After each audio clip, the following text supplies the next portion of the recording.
Hello kids, hello kids, hello guys. Dito kami ngayon sa Jollibee. So finally, nakuha na namin ng yung pagkain namin. So kumuha kami ng About 40 minutes. Yes, exactly. So naghintay kami ng 40 minutes dahil something's wrong. Nagbayad ako ng card pero for some reason hindi na forward doon sa kiosk sa claim monitor.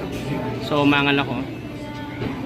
Usually naghihintay lang ng mga more or less 20 minutes pero tumagal kami ng 40 minutes. Pero very naman ang mga staff, very helpful at tumulong naman sila. Respectful din sila at positive pa rin ang feedback, sabihin natin. So Jeremy, would you like to taste yours? Double cheeseburger. You like it? Ikaw, Josh? I'm gonna put some ketchup in. Asa ko like.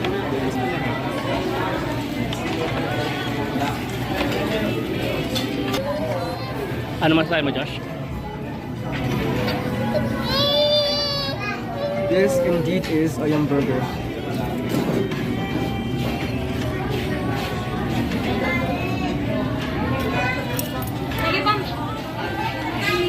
Ito ang tingnan natin.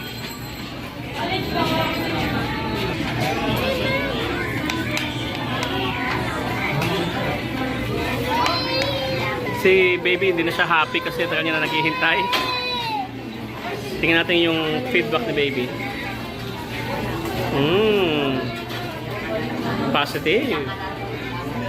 You like it? I think you like it. I think he likes it. Kapag ibig, tingnan mo mukha ng masarap.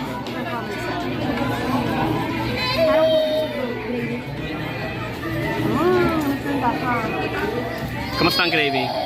Medyo konti lang yung sort ng gravy nila, pero yun lahat na din pa. Since 2020 nila, 2000. What about the french fries, Jeremy?